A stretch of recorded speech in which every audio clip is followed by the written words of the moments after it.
afternoon. My name is Kennedy Cobbin Richardson, and we are delighted to have you join us for a very special event. Thank you for your time and attention. You have now entered the West Las Vegas Promise neighborhood.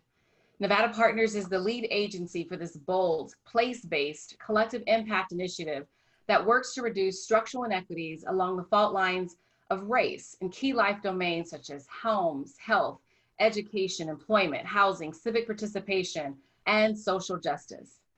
Today, we will focus on the education pillar.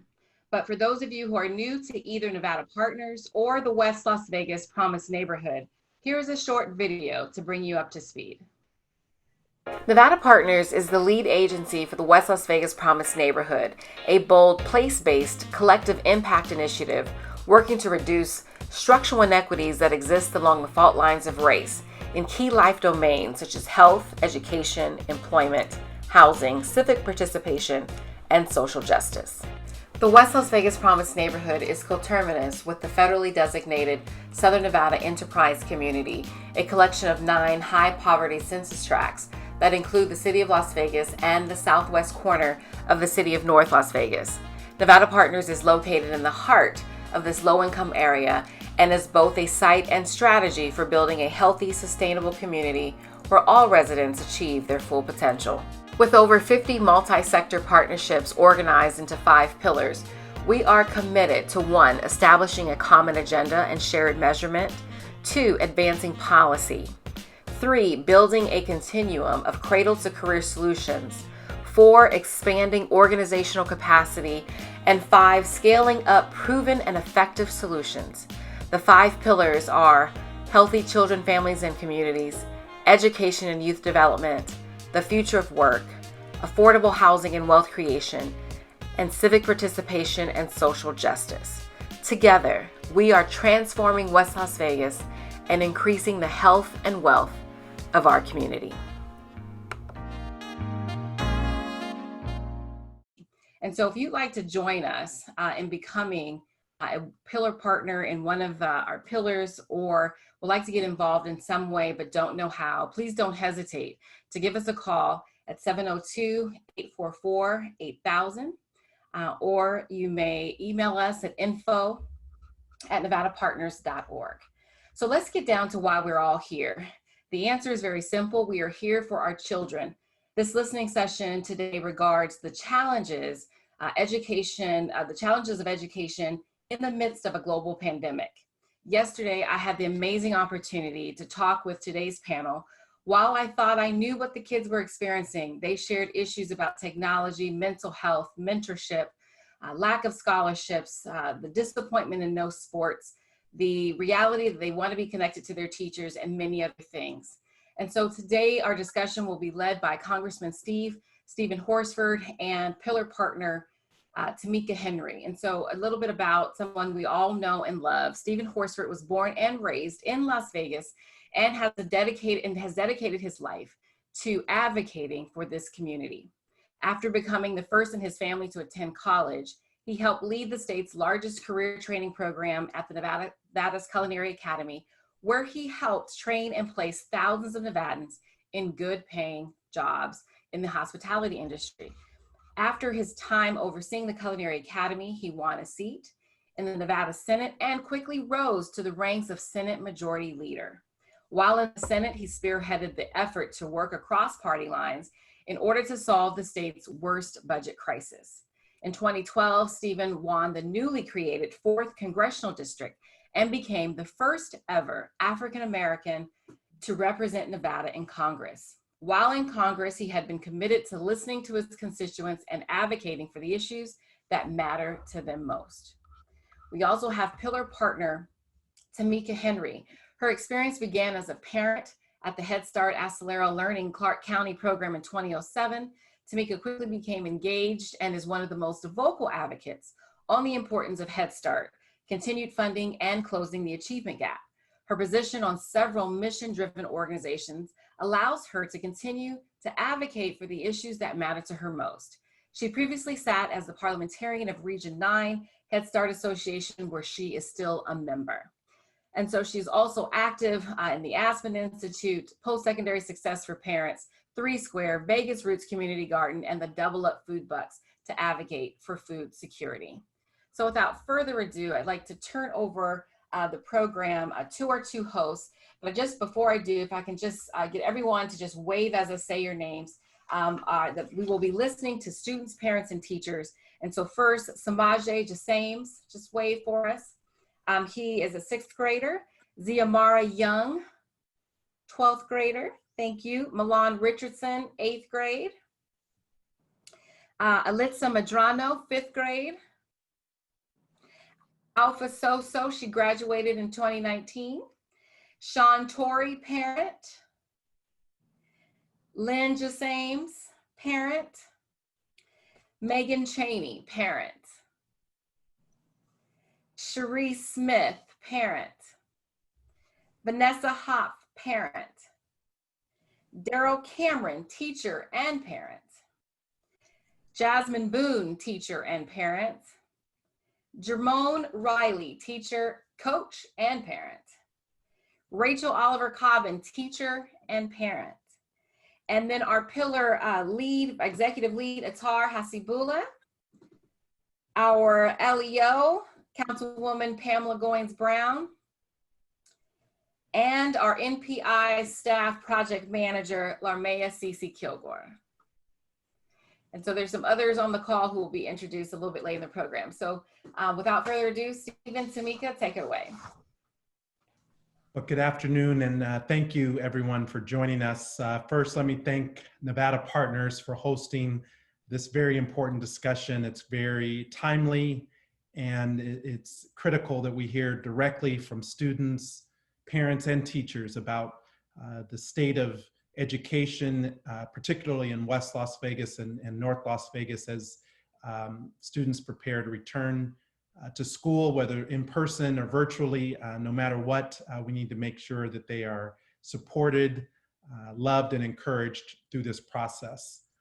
I want to start off by giving a huge shout out to Kennedy, Coben Richardson, and Monica Ford for your incredible leadership and commitment to serving our community. Nevada Partners is an organization which of course is very near and dear to my heart, having grown up in our community, and to continue to see the great work that this historic organization is doing, particularly around the pillar of education and children, as we strive to break down barriers and build up our community to be healthy, thriving, and sustainable as any other community. And I'm honored to be a member of the board of directors now, but obviously my previous roles is something that I'm proud to see the work continue. I'm also delighted to co-moderate this session with Tamika Henry, who has truly been a pillar in the community herself.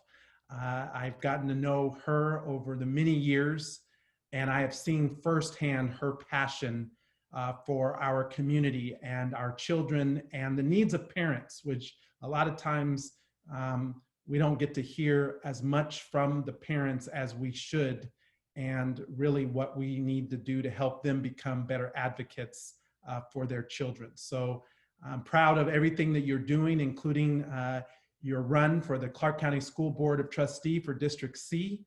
I know you will do a fantastic job on behalf of our community and the students, teachers, and parents. And I'm really delighted that you're co-moderating this today.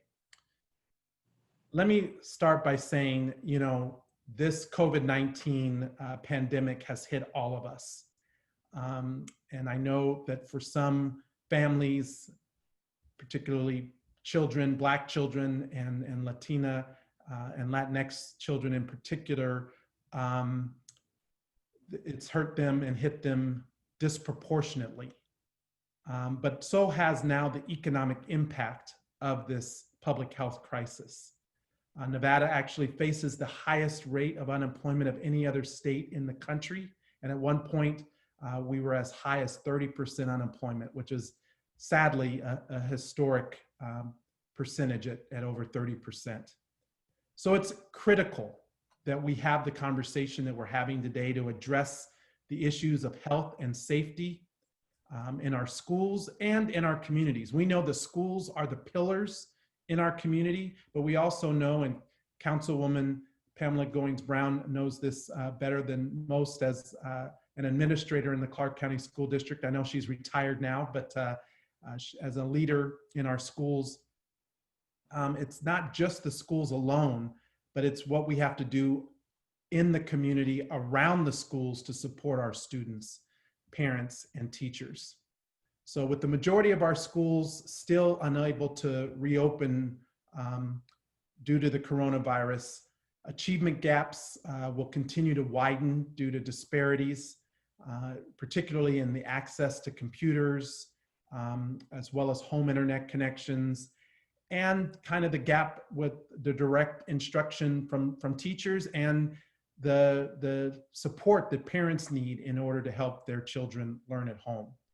So as a result, we may very well see higher dropout rates for high school students, and many of our children will continue to miss out on foundational concepts, especially in math and reading. But equally important, as some of the young people have already apparently expressed, are the extracurricular activities, sports, arts, culture, all the other things that our schools also provide. So as a result, we need to take the impacts into account. The average student is likely, according to some reports, have fallen 7 months behind academically. And we just simply can't sit back and allow this to happen. It's unacceptable, and we must provide every resource we can to ensure that our students accomplish all of their academic goals and can continue to pursue their dreams. So I just want to give you a couple of things that I've been working on in Congress so that you know some of the priorities that I'm focused on and want to hear more about what you need. I'm a strong supporter of the Education Stabilization Fund, which provides direct funding to our states, local school districts, and institutions of higher education, including the College of Southern Nevada, Nevada State College, and UNLV. This funding directly helps schools, students, teachers, and families with immediate needs related to coronavirus. It includes over $13 billion in formula funding directly to the states in order to help schools respond to coronavirus and related school closures, and additionally to help them meet the needs of students and teachers, to improve the use and access of education technology, to support distance education, and to make up for lost learning time. I also just recently sent a letter to the Federal Communications Commission. They're the entity responsible for the regulation of all the internet companies, in order to ask them to use their authority to provide broadband access to all students so that they would have adequate access to distance learning tools and broadband connectivity. I also co-sponsored the Emergency Educational Connections Act, which would provide $2 billion in federal support so that our students would be able to obtain Wi-Fi hotspots, modems, routers, and internet-enabled devices to provide internet connectivity during this pandemic. So it's critical that we do all that we can to make sure that students can be as successful as possible during these times of distance learning so that they don't fall behind in their education. And that's what I'm going to continue to do, but I need to hear from you as parents, teachers, and students. What more do we need to be doing, and how do we ensure that the resources that we're fighting for get to you and to our community and to the schools who need them the most? Now I'd like to pass it off to our co-moderator, Tamika Henry, to share some of her thoughts. Oh, thank you so much. And hello, everybody. Thank you for joining us today. You know, and I really want to thank Nevada Partners, and also thank you, Congressman Horsford, for your continued support, you know, for Nevada students and families. Again, and Kennedy, thank you so much for the introduction as well. I am a mother of CCSD students. I'm also a product myself. And as an adult, I've worked to ensure that equitable learning opportunities are afforded to students both in my district and throughout Nevada. I currently serve on several boards that Kennedy mentioned, and I'm also involved in mentorship as well. And I'm passionate about each of these organizations and advocating for students, parents, teachers, and our support staff of CCSD, because I have seen so many families, including mine, fall through the gaps in our systems. Now, as we grapple with COVID-19 pandemic, the disparity in resources throughout our district is all the more apparent. In March, when our schools transitioned to distance learning, we saw students across our community struggle to access the technology that they needed and the Wi-Fi and connectivity, that was necessary to finish the school year. And next week, our students will be returning to school entirely online for the immediate and foreseeable future.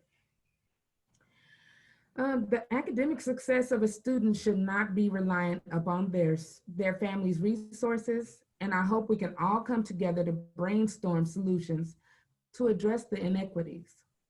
I'm looking forward to hearing from all of you and learning about your experiences within education and CCSD. I believe all children have the right to high quality education, and I'm sure all of you here today agree with that sentiment.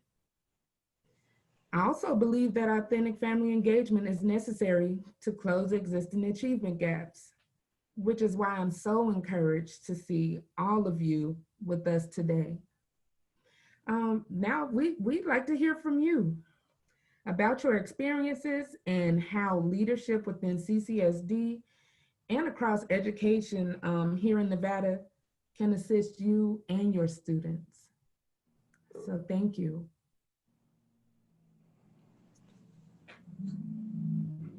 Thank you, Tamika. And again, this is an opportunity for us to hear from all of you. And there's no more important voice than our dynamic students, parents, and educators. And to the students who are participating, you represent a really important voice in today's discussion, because this is all about you and what you need in this new virtual learning experience.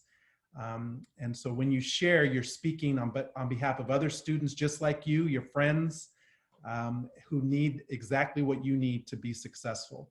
So we'd love to hear directly from you about how you've been able to adapt or maybe not adapt to this new way of learning, and what more things you need from all of us as adults to make your life better in school. So we're going to turn it over to you. I know Kennedy has introduced the students that we have here today, and I'm really excited to hear from all of you now. So we'll turn it back over to you, Kennedy.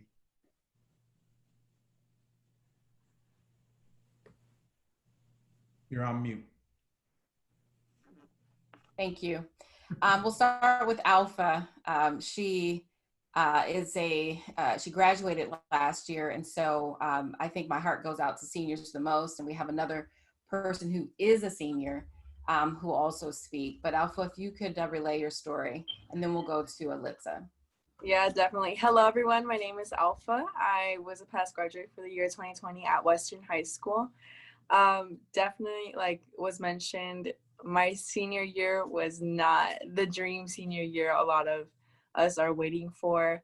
It was cut off short. We were taken into the virtual learning from one day to another. It was definitely hard for me, and I did emphasize yesterday about the mental health of how students were affected by this. And I say it because it did affect me personally.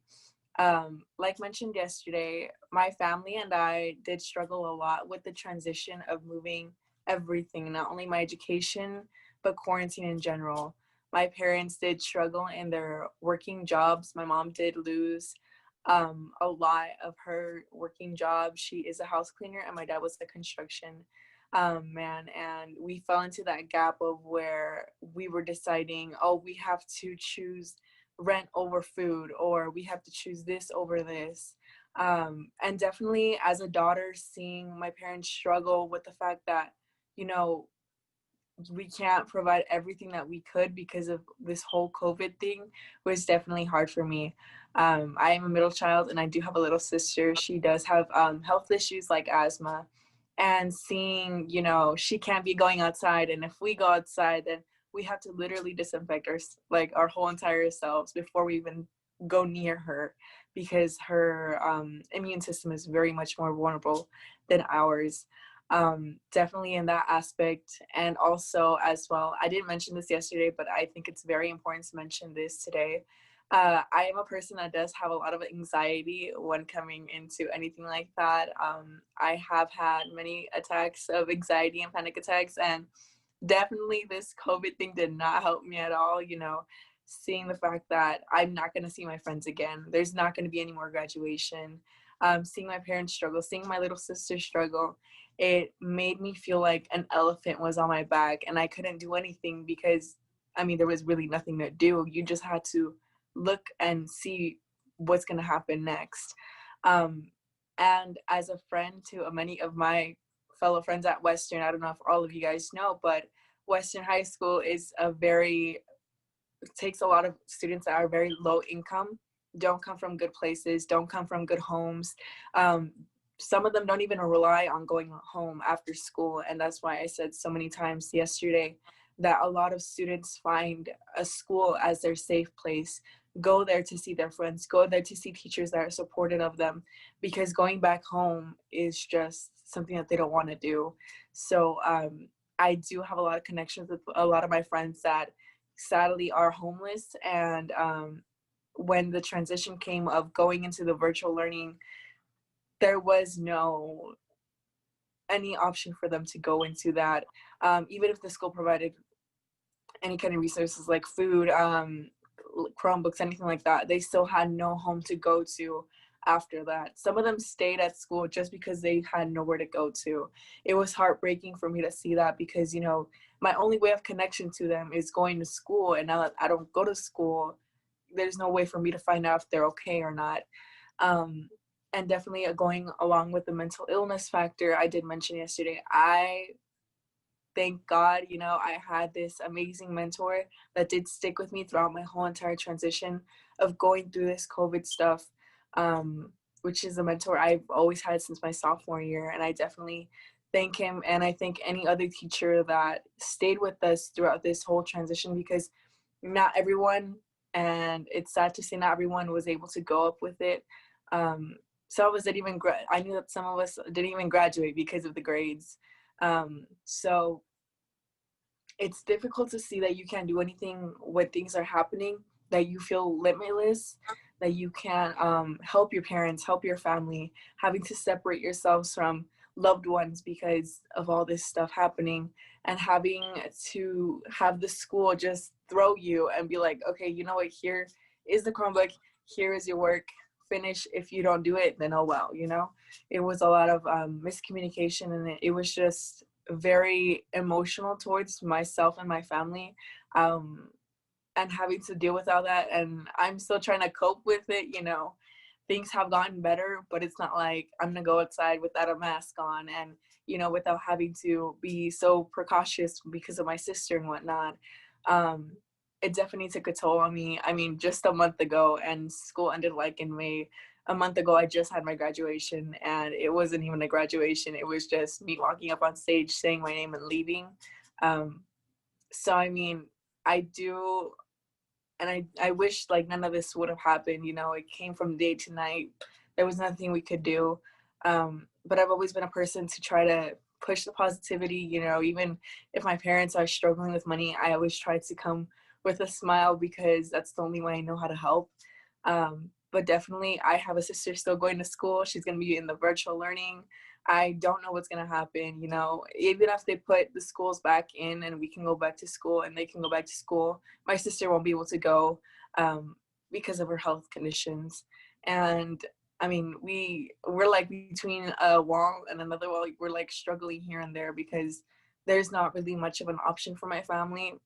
Like I said, even if they open schools or whatnot, my sister still has to stay here, quarantined from the whole entire world, which affects not only her social networking with the whole entire world, affects her learning, affects everything that she's worked for till this day. And it's just, it sucks. I mean, there's no words to say what I feel right now, because you feel so incapable of doing anything and you wish you could, but you just can't. And I mean, yeah, I have a lot more to say, but I would take forever to say it. But I just really wish and really hope that, people come and help us, because students are struggling. And I definitely emphasize on the mental awareness, mental health. It does affect you. It will affect you in any kind of way. Even if you don't get COVID, even if you do get COVID, it's going to affect you. It's going to bring you down.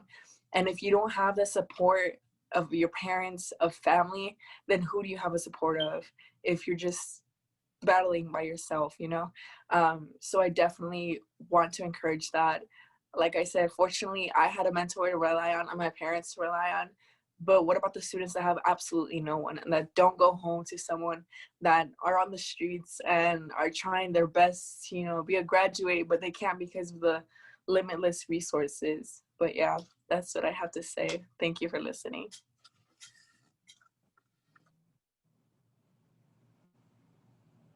Alexa, you want to share? So I'm pretty sure a lot of people can relate that obviously I was really excited to just stay home. I thought it wasn't even going to be for a long time. But when it started happening even more and more, I was waiting till we go back to school. And it started getting boring because I was like, so this is a really serious problem. I'm not going to school or virtual learning. And I always wonder because, I feel like my teacher is like another parent. Sometimes I'll call them mom and dad, and sometimes I feel like my classmates are almost like my siblings because I'm with them for half the day. Because I wonder if they're okay. And this virtual learning, it's even harder because you don't have a teacher to help you one-on-one when you're in the classroom. They're there to help you, even when you can still ask them on your laptop, your iPhone, or anything, but it just seems like you're not getting your answer. So I rather be in school than at home, because also when I'm at home, I feel like I don't want to be doing school, because at school I'm like in my mode where I want to do school because it's school. But as soon as I get home, it's time for me to relax and do my homework and usually take a shower and go to bed. That's how I feel like whenever I'm home. So whenever I start logging on, I don't really want to do school at home. And I have little siblings and little cousins, and they, they want to see what I'm doing because they're interested in stuff. And you can just hear them yelling in the background. They're trying to get all in, see what I'm doing. It's hard because, of course, I want to play with them too, but I can't. And not only that, I can't focus that well. And also, I feel weird sitting at home doing school because I've never done it. I don't homeschool. I don't go to private school. I go to a public school, an elementary public school called Kirk L. Adams. And whenever I'm there, it feels like I just have so many people that support me. When I'm at home, usually my parents are working. They'll still help me, but since learning has changed over the years, they have their own ways, but they have to do it this way. So I'm hoping that when I'm older, and if I have kids, and if this works out, I want my kids to go to school, not to stay home, because not only that, they're going to be shy for the rest of their lives because they're not going to be social. So I want my children to be able to experience being in a building with a teacher and students and make friends. So I hope this COVID-19 ends, and I'm very happy that none of my family has the COVID and that everybody is okay. And I'm happy that I'm safe and my family's safe. And I also know some of my classmates and my teachers, because they kind of get a little bit of low pay, I know that they could be struggling. Unlike me, my mom is still working and my dad is still getting money, and I know my family is still working. So I know some of my classmates, their families are not even working. They're getting their pay cut. I always pray. I hope they're okay. So this COVID-19 affects a lot of people, but some people don't see it. Some people don't even care it's there. Some people think of it as, oh, who cares? But a lot of people struggle. A lot of people really do. Wow. Thank you, Alyssa. Thank you so much. Well, Samaj is a sixth grader. Yes, What would you like to say? I would like to say that I'll rather be at school than at home because it's my first time going to a new school and I don't know anybody at the new school, and I'd rather be at school to get to know everybody, but I don't know how when this pandemic is going on, and that what else I was gonna say? Um, yeah, what else? And that I agree with what Alyssa said too. Okay. All right. If you think of what you're going to say, you can come back to it. So let's go back to to us seniors. Ziamara, tell us about what your challenges are and what you went through last time and what you're expecting for this year. My name is Yamar. I am a senior at Centennial High School. And some of my concerns, I have mental health concerns for just students in general. I feel that the lack of interaction with other students is going to be detrimental to a lot of people. There's been a lot of teen suicides over the summer, even just at Centennial alone. So I'm afraid that they're going to go up being in your home and isolated all day. Because some students, their parents have to work and they have to watch their little siblings, and it's just going to be tough. Another concern of mine is the difficulty of online courses. It's a huge adjustment for everybody, of course, but it's a huge adjustment for us because we have to learn this way. I mean, I appreciate teachers for being creative and, you know, they're doing their best, but we're also trying our best. It's difficult to have to teach yourself because you're not in the environment, like someone said before, sorry, I forgot. But you're not in the environment to learn. Like you're in your own space, you're in the comfort of your own home. So it's gonna be hard to flip that switch to transition. There's no connection with our teachers, and I feel like that's what's vital about our education. I mean, the relationship. There's no, of course you can build a relationship, but like I said, you're not in the schoolhouse environment. You don't have that one-on-one time that you can get. It's kind of just like it's scheduled. Everything is just scheduled in a box because it's virtual. So you can't really work your way out of that. As a senior, I could say that we have a senior year academically, but it doesn't feel as if we have a senior year.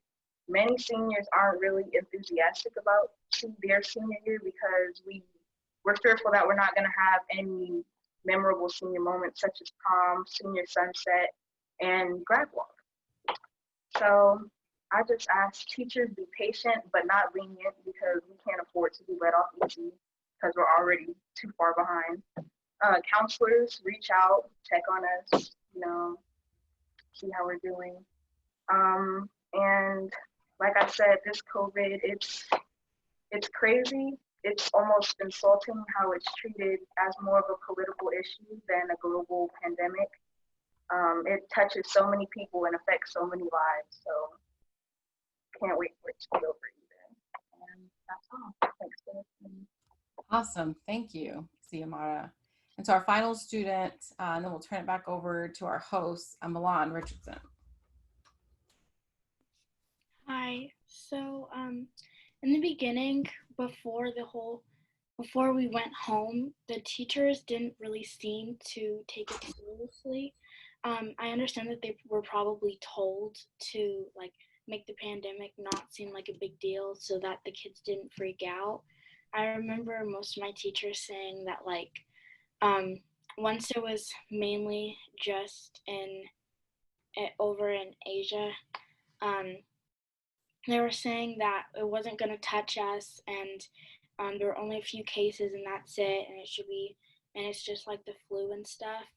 And then I remember the last time we were at school on Friday, one of my friends told me that her mom works in CCSD and that they were planning on closing it on Monday. So I brought it up to my teacher and asked if they had any plan for if we had to do online. And there was no plan. And he said that we weren't going to go online. And then what do you know, on Monday, we were all online. And due to us not having any type of plan, and also to the fact that some kids didn't have access to the internet, therefore we weren't going to be able to continue school. That caused for everybody else in school not to be able to continue their learning. So they basically do a whole bunch of busy work so that we could have something to do. And if we did enough, maybe it could put us up a letter grade or two. But it didn't seem very beneficial. And then obviously we were excited, a lot of us were excited to be at home because we assumed that we would be able to, it was basically early summer and we'd be able to go out and have fun pretty soon. And so I know a lot of people who were ready, who thought that this was going to be over in July, and I thought it would be over in mid-June, but here we are in the next school year. I did start to have a lot of anxiety towards the middle of summer because it just felt like a lot of things were going wrong in the world currently, and how like it's just so unpredictable what's going to happen next. So it caused me to be very like overprotective over my entire family, making sure that nobody got the virus and that everybody was safe, because that's very important to me. And I'm just really hoping that this year, across all schools, everybody can get a proper education, and despite the whole pandemic, and that everybody can have someone to help them through this all. I'm very lucky in the situation, and it pains me to think that some people have to deal with bad households and not having someone that they can turn to and talk to through all of this. Okay, Stephen, Tamika, that's all the students. Wow. I just want to say that hearing from the voices of children about this issue, obviously it's very emotional to hear you speak. I want to thank each of you, Alpha, Samaje, Milan, Alitza, Zamara, and really for what you have shared. It's disheartening to know that so many of you feel like this has been obviously more of a challenge, and that there hasn't been all the resources that you've needed along the way. And obviously this has lasted longer than anyone could have imagined. But unfortunately, because we also haven't responded in the way we've needed to in every respect, it's also impacted all of our families. So I just want to say thank you for being so brave and sharing. And again, you speak for so many other students just like you, your peers and your friends. And you know, I want you to know I'm not just your congressman. I did grow up in Las Vegas. I am also a product of the Clark County School District, and I care deeply about what happens to our children, to our families, and in our schools. And this is why we're having this conversation, so that we can figure out ways to better support you and your friends and your peers in all of the schools. I think, as someone said, unfortunately, there are thousands of other kids just like you throughout Clark County, many of whom are in under-resourced schools, and that's a whole nother situation. So thank you again for speaking so bravely, so honestly, so purely about what you've experienced. And we're going to make sure that your voices are amplified and that we absolutely respond to some of the issues that you've raised. So thank you very, very much. Right. Absolutely, Congressman. I want to follow up with everything that you just said. Our youth and the ones that are represented here, you are absolutely leaders. And we thank you for sharing your stories and your perspectives. And please know that we, as the adults in your lives, are really working hard and working together to ensure that, you know, number one, that you are safe. You know, safety is most important to us. Making sure that you have the resources that you need to continue distance education. And, you know, just please know that your words are so inspiring. And I mean, just many times I was so close to being moved to tears, but I'm like, hold it in, Tamika, hold it in. But please know that it's the fuel that we need. Your words are it's the fuel that we need to continue making the best decisions for you. So thank you so much. Next, we do have a special guest, Miss Kirsten Sear. I want to welcome you to the conversation. Kirsten serves as the president of the Public Education Foundation, an organization that advocates for equity and access for all children through public education. She joined the Public Education Foundation because she believes strongly in the need for our community to come together to push for improvements in public education and to support every student. She most recently served as the Chief Communications and Community Engagement Officer at the Clark County School District. Since the onset of COVID-19, Kirsten has teamed up with the Nevada COVID-19 Task Force to ensure students have access to the equipment they need to succeed in a virtual classroom.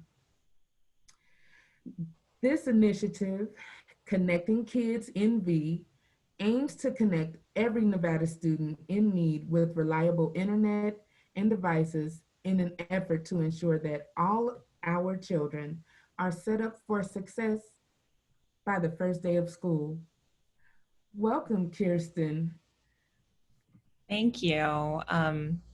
I have to say, I was fighting back tears too, and all of you students, I would not have been that brave at your age to do this. So I just really want to say how impressed I am with all of you, and Smaje, you especially. I really feel for you that you're just starting out at a new school, but I know that once you get to your school, we're going to find a lot of new friends and support for you. So thank you for sharing your story.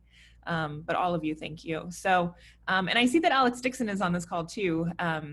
So I don't want to be the only one. Alex, if you want to chime in at any point on Connecting Kids, please feel free, because he's one of our partners in this effort. But Connecting Kids Nevada is it's an initiative of a couple of organizations that came together.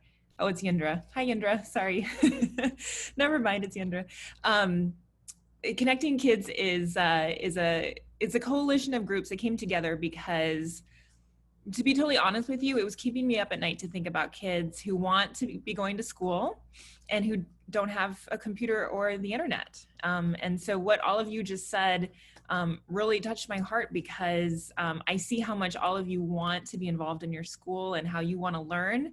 And it's just made me really sad to think about people who wouldn't be able to do that simply because they don't have a computer or the internet. And as I was talking to people, it turned out there was a lot of community leaders who felt the same way, and they felt the very basic minimum thing we could do is make sure that every kid has internet and a device so that they could learn. And then we'll start dealing with some of the other things that you talked about that are so important in terms of making sure that kids have other support that they need, right?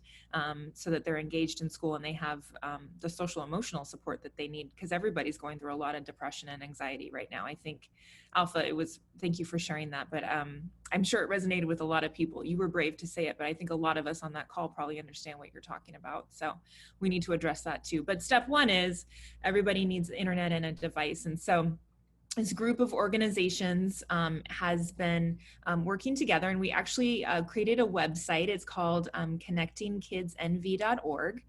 And if you look on that website and you click on Clark County, you can actually see every day we are updating the number of kids who still need access to the internet down to the individual kid level, and the number of kids who need a device down to the individual kid level. And it was really important to us that we did that because we know how important each and every kid is. And we were seeing a lot of estimates like, oh, we need 100,000 computers, or we think about 80,000 kids need internet. And we were saying, no, we need to find out to the individual student level, because each and every one of you is so important, who still needs internet and who needs a device. So we're very proud. If you go on that site, it still looks like a lot of people need the internet, and it's true. But you can see that we've made a lot of progress in getting down to the individual student level. So we have two messages at Connecting Kids. The first is we need absolutely everybody to take the CCSD survey that tells us whether they have internet or a device. And so that even people who have internet and a device, we need them to take the survey so that we know that they're okay and we can go focus on the other ones. And so that survey is at ccsd.net/survey. We're calling it an emergency roll call. We are, in the last week, we've gone from about 66% of people who had filled out the survey of all CCSD students to 76%.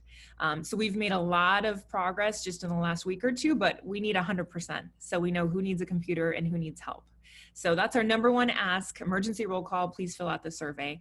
And then our second message is for people who need help with a device or the internet, they can call our Family Support Center.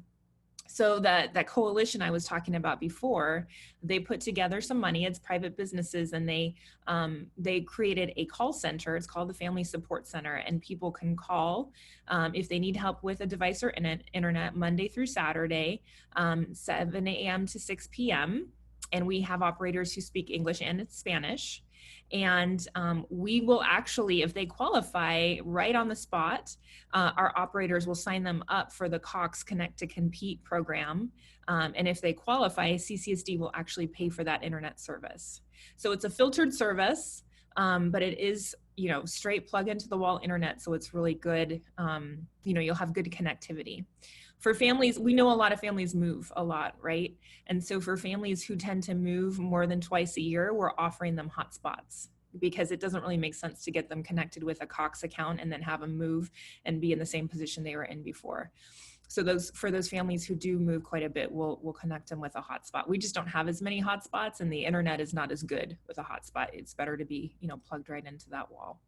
So, we're really proud of what we've done, but there's a lot of work to do. I just wanted to say, because we do care so much about the individual student level. So we have helped connect 3,597 families to the internet since we started our call center on August 10th. And we've referred 3,273 families for devices. I just want to say one quick thing about devices too, and then I would love to hear your questions, because I've heard there's a lot of questions. I know a lot of schools right now are saying that they're out of devices when families are calling and asking for them. What's happening is CCSD has enough devices that they can give them to every kid who doesn't have a device at home. Right now, they're not going to be able to give them to kids that do have devices. We'll work on that in October when we get another batch. But for those who don't have a device at home right now, they do have some to distribute. This is why it's so important that everybody take this survey so we can figure out exactly who needs it. So right now, CCSD is working really hard. The devices are spread out at schools all over the district. So they're working really hard to see who still needs it and how they get that to them. So it's why I know I keep saying this, but it's so important that people take this survey so we know who needs help. But there are adequate devices for people who don't have a device at home. We just need to get it to them. So I understand there were a lot of questions and I would love to hear your questions. Or anything else that I can help answer. I did want to note that because there is such a huge need, sometimes people are having to wait on hold for a little bit. So we apologize for that. This is something that we have just, the community, because they saw this need, stood this up over the last, week and a half. So we are doing everything we can. We're working morning, noon, and night to try to decrease that hold time. But I just want to encourage people, if they call and they're on hold for a while, please do know that we'll get to you. And we apologize in advance if you are on hold, but we will help you as best we can once we get you on the phone. That is a great question. The call-in number is 888-616-2476. Kirsten, can you say that one more time? Yes. We're on Facebook Live as well, and the website address. Our family support center that families can call for a device or the internet is 888-616-2476. And all of this information is available on connectingkidsnv.org. Great. So that's also in the chat. And I want to thank you, Kirsten. Congratulations on being president of the Public Education Foundation and for joining us today and for all that you've done in our community for many years in different capacities. Of course, I've worked with you, but in this capacity as an advocate for equity and access for our children throughout the Clark County School District and public education. I feel good that you are helping to lead this effort with Connecting Kids Nevada. It's a situation that I know I spoke to the superintendent about early in this process, that there were so many children and families that did not have access to the internet. And unfortunately, it didn't seem like there was an effective enough plan, as Milan said in the comments that were made. And so I just really feel, like you said, that progress is being made. Still more has to be done. So how can individuals, parents, or companies, organizations who maybe want to help you with this effort, what more do you need in order to help bridge this gap on equity and access? Well, I hate to sound like a broken record, but we're asking every company that we talk to, it doesn't matter if you have 2 employees or 5,000 employees, please send something out to your employees asking them to take this survey so that we know who still needs help and who still needs a device. So it's the number one thing everyone we're asking. And then if companies are interested in putting it on their social media or even individuals, if you go to connectingkidsnv.org and click on Clark County, there are flyers and infographics in English and in Spanish that people can post on their social media that just say, hey, if you haven't had a chance to take the survey, please do. So it's actually a pretty easy ask for us. And then, to get the word out about the Family Support Center, again, a lot of the resources were there. It's just they've come through so late because a lot of it came through federal money that we have it's a communication challenge within our community. And I think another problem that we're having, and I feel like this, after we've just heard from, the students that we've heard from, I think there's understandably a lot of real frustration right now, right, around education and some, and I'm sure a lot of people are thinking, you know, maybe I'm just going to wait a little bit and see how things get ironed out. Or they've tried to call their school, they couldn't get an answer, right? So I think this is a time when we all unfortunately have to really amp up our patience and know that there are people out there willing to help. I just hope people don't disengage from their schools. Because there are so many people out there who care about each individual student, want them to be ready for that first day of school. It's just a matter of, you know, the communications and the logistics at this point. So I would just ask everyone to please reach out to our Family Support Center if you need help. Right. Thank you. I had one question before we let you go, and thank you for everything that you are doing to make sure that our students are getting the connectivity they need. I've heard from several parents who may have outstanding balances with Cox Communications. How are we addressing that? And for those who live in weeklies, where, you know, I guess they only have contracts with one particular internet provider, how are we to assist those students? Those are great questions. Thank you for asking them.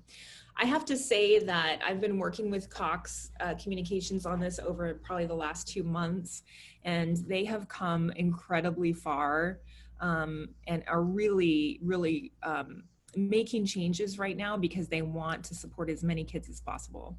And they see the importance of this.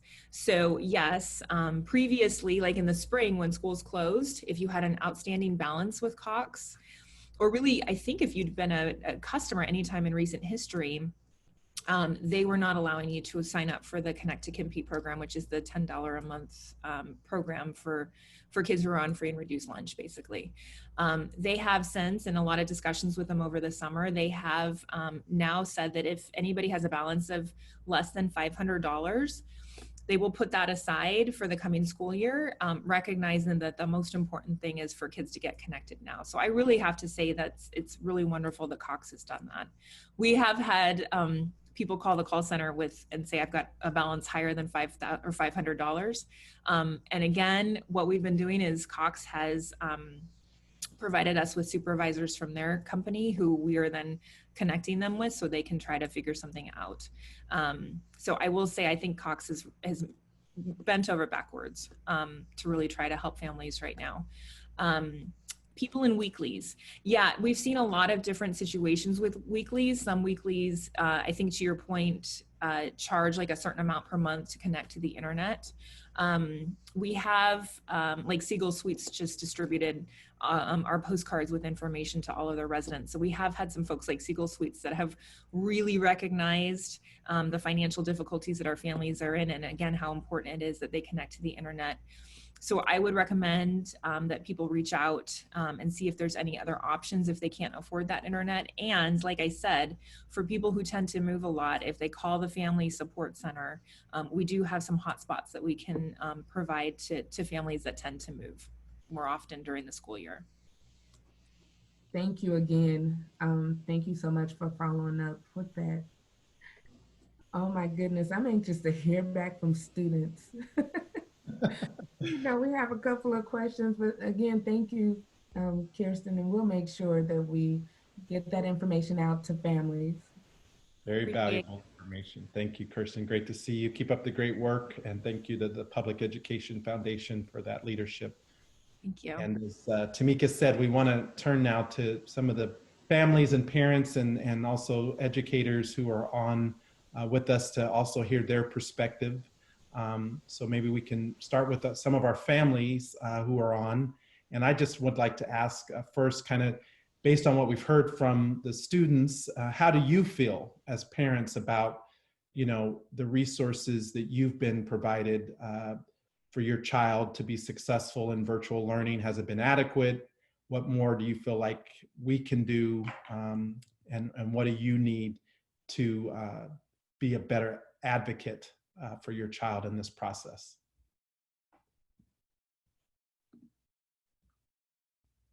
Kennedy, I'll let you facilitate since you know better the individuals. Certainly. So Lynn, you really had some things that I thought was really pertinent to that question. Oh, thank you. So I'm speaking as a parent, and because of who I am, I get a lot of phone calls, people seeking resources from me. And so with that, I hear a lot of concerns. So I'm gonna speak from a parent perspective because it's hard when you used to helping people, but then you don't have the answer to this one. Also being in the position that you are in, being in the position I am as myself, because I took a pay cut. We took a pay cut at my job. My son is home now. They provided a situation, they presented to say, okay, well, you could take your child to one of the community centers in your area. Okay, that's a solution, but you took a pay cut, but that came with financial, for me to have to pay for it. So it kind of contradicts you providing me with support. If I took a pay cut and my child is typically at school and I don't pay for him to go to school, but now you're saying, well, we are helping you, but you're going to have to pay for the help. But I also took a pay cut. So it just creates a lot of anxiety because one, I'm used to helping people come up with how to help themselves. And I'm in a situation where I'm a single parent. I'm used to coming up with answer, figuring it out. That's what I'm used to doing.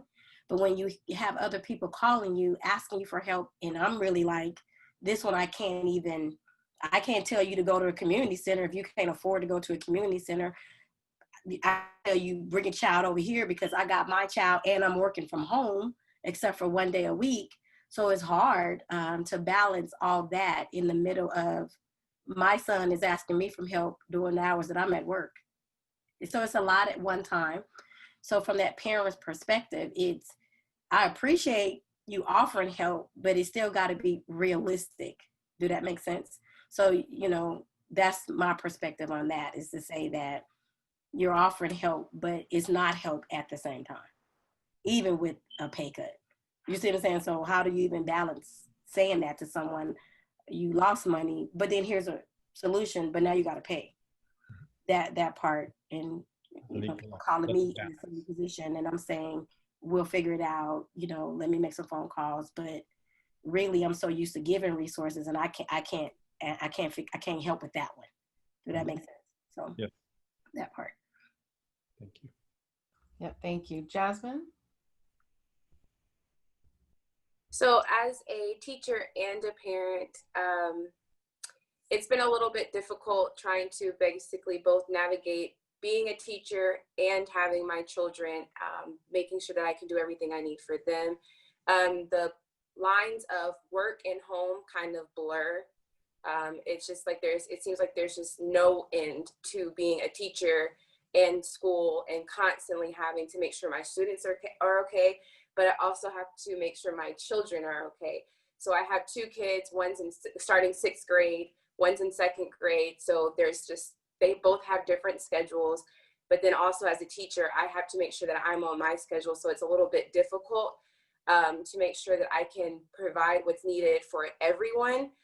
So it's kind of been a stressor. I've been diagnosed with an adjustment disorder because of everything that's going on, because it's just kind of really difficult navigating everything that's happening.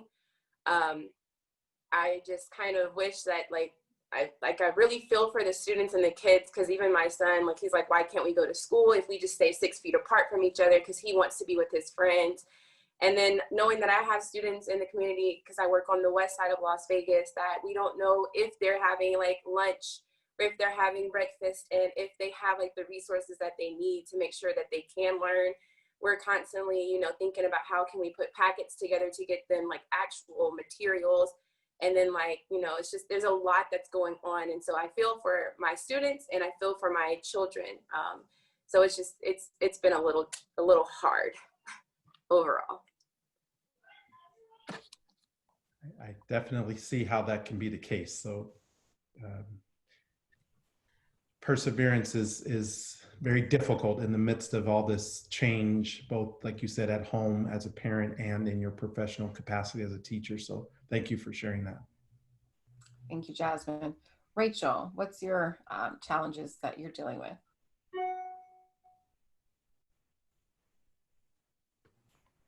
Good afternoon, everyone. It's very emotional for me, having heard all the students and now the teachers and parents as well.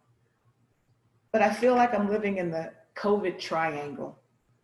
And I realize that COVID is the real enemy, not any of us. We all have to work together in this situation through these circumstances to overcome them. So I was really grateful to hear the lady talking about Nevada Connect. My triangle is this. At the top, I'm a mother. Those lower 2 points, I am a guest teacher, not a teacher, in CCSD. And I am an employee of CCSD. So on the 4th day of my last guest teaching position, there was talk, as Milan alluded to, about not coming back on Monday. And I have a child in 10th grade and CCSD and another in a charter school. The curriculums are very different and they run by different rules. And then here I am for the first time in a preschool situation. And in this particular school, the children, some had special needs and they were 3 and 4-year-olds, some needed diapers changed. And I was there going, I'm used to kindergarten. I don't know if I'm gonna stay. And they asked me, but if we come back on Monday, will you come back? And I said, I'll give it another shot. Because in my heart is the care and concern for these children having a chance in life. And education is that chance. And so I wanted to come back and be in that position, but I also knew if school was closed, I'd have 2 children, luckily one a teenager, to be at home. And then lastly, if we didn't go back, where was my money coming from? My husband works out of state most of the time, and we're new to Nevada. I homeschooled my children the first year, so luckily they're kind of used to being at home from that experience. And while I was homeschooling them, yes, I was looking for the best schools for their needs and their interests. And luckily found those so that I didn't have to homeschool the 2nd year. They could be more social and meet new friends like Samaje, and I could go back to work. And all of a sudden, all of those things just kind of collided. And fortunately, CCSD did decide to keep the guest teachers on that were in long-term assignments with pay. So all I can do is say thank God for that, and thank CCSD for making that decision. But my children were at home. And as Jasmine said, I was working with another co-teacher, and over here I'm listening to my co-teacher and calling parents and asking them what they needed. And my children were over here telling me what they needed. And it literally made me crazy. It felt surreal.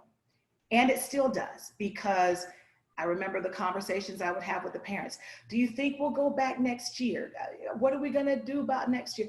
And I don't know if I'm gonna take my kids out of school or leave them in the school. And we were told as CCSD teachers to ask that question, will you be returning to the school next year? And many of them cursing in their frustration and just mad at the world because they lost their jobs. They had to now become teachers. And as the young lady said, my math ain't these kids' math, okay? And so we have to learn all of these things as parents, as educators, to help these children matriculate through their education as calmly and with as little frustration as possible, yet we're feeling it all. So you talk about it feeling like the Bermuda Triangle. The COVID triangle is real. And now my main concern is the safety of my family, your families, your children, and the elderly that might be in your homes and in your families. And how do we make sure that our kids are getting internet, or if they don't have it, getting paper packets to learn by? I will dig deep into my pockets. I've already brought things from the school to my house because I've chosen to work from home for the sake of my children, as well as to be able to be comfortable. I'm middle-aged, I want to stay well. Dealing with kindergartners and preschoolers, you know, masks will come down, fingers will go in noses, let's just be real. They're not gonna wash their hands thoroughly, but that's the age I love to teach. So I have to consider what that would mean for me going into the classroom. I brought things here, as I said. I'm gonna be spending my own little sub money. because I don't necessarily want to go into the school to get all the tools. So I'll order on Amazon just to have the stuff shipped here so I can be effective in stepping in someone else's shoes, which is the other thing, is being a sub.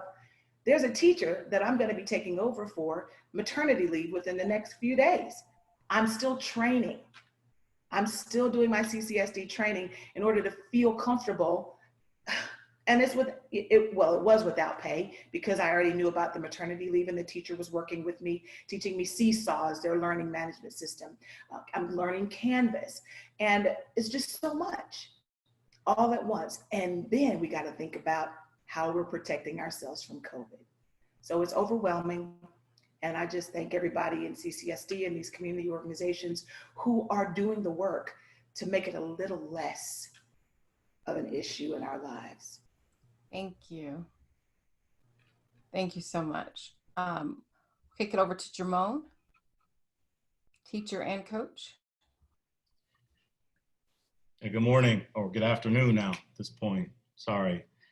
Kennedy, thank you for creating this forum, and Congressman, thank you, and Tamika Henry as well. And students, thank you for sharing what's true in your heart. So thank God I wasn't on that call yesterday. Kennedy, you told me you were in tears. It breaks my heart, not only as a coach, I'm also a student success advocate. And so I work with kids every day. I know the struggles firsthand. I know their basic needs aren't being met. So either the side hug in the hall or making sure they have a granola bar to start their day. Like, I'm that go-to when they come to school. And it's been sad because I think about them every day. I have 2 kids. My wife is also a former educator, but I also have 2 kids that are in CCSD. And I'm also a native and a graduate from Clark High School, CCSD as well. And so my empathy runs deep for so many of you on the Facebook call that might not have the advantages that we have as parents and educators with this transition that has taken place. But I will tell you, there are a lot of similarities with school and a place of worship because there are so many kids who are saved when they come to school. I mean, literally saved from their outside environment. And I take on that responsibility of being a mentor seriously. There's so much grace that's found on campuses with peers. And so I compare it to a place of hope. Alpha, you're right. Before this school closure even came about, we had so many kids who had pre-existing mental health issues just from their traumatic experience in the world beforehand. And so when COVID hit, our social work team was receiving quite a few calls. And so this has really been a silent discussion of this pandemic is the mental piece for so many of our students who were struggling beforehand. And it really concerns me. Now, I will tell you, there have been some action steps taken from our school in particular, and I think around the entire district, where we're trying to, our safe school professional team is trying to figure out how we can keep students somehow connected to the school, even though we're remote. So we're creating a task team to produce well checks for kids who need to check in. That'll be a lot of my responsibility, trying to figure out why kids aren't logging in. What do you need? Do you need food? Do you know where the distribution sites are at? And so there's been some action steps in place for that, I can tell you. But in all honesty, I'm somewhat encouraged as well, because what I've seen, my sister-in-law is also an educator in California. And so what I've seen in communities is what's called pods, where families and neighborhoods have gotten together and try to figure out how to address the physical and mental need of their children in the area. And it reminds me of what our forefathers did. I mean, it takes a village. It truly takes a village. And you see so many people that are stepping up to the plate. I will tell you, before all of this, also part of my job description is I help deal with cultural bias on campus and talk to teachers about classroom management strategies for dealing with kids of different races, and I dealt with disproportionate discipline on my campus. And so many of my colleagues felt like this is a thankless job in so many ways. And so what we're finding out during this pandemic, and what a lot of colleagues are finding out, is parents really appreciate teachers. They truly do. There's been an outpouring of support. Teachers and families have been building connections through phone calls. Even with Connect Nevada, we've reached out to thousands of parents trying to figure out if they have internet service, do they have digital devices? And so there's been some collaboration with parents as well. And so that whole "it takes a village" mentality is resurgent. And so I'm optimistic of where we'll go moving forward. But students, I know while we're in this, know that we as teachers, we love you, we care about you, we think about you all the time. I mean, it's not a high-paying job, right? It is at times a thankless profession, but we understand that our responsibility to educate you and give you those basic needs, because you might not be getting it at home, is important. And so there's so many things like running through my mind at the same time, trying to be a father myself. Jasmine, it's emotionally taxing, you know that. All the teachers, Daryl, all the teachers on this call know that as well. But I will tell you, I have found a little bit of grit, because I am competitive, like all of us, and I do not want us to fail. And so I'll do anything and everything in my power to do my part.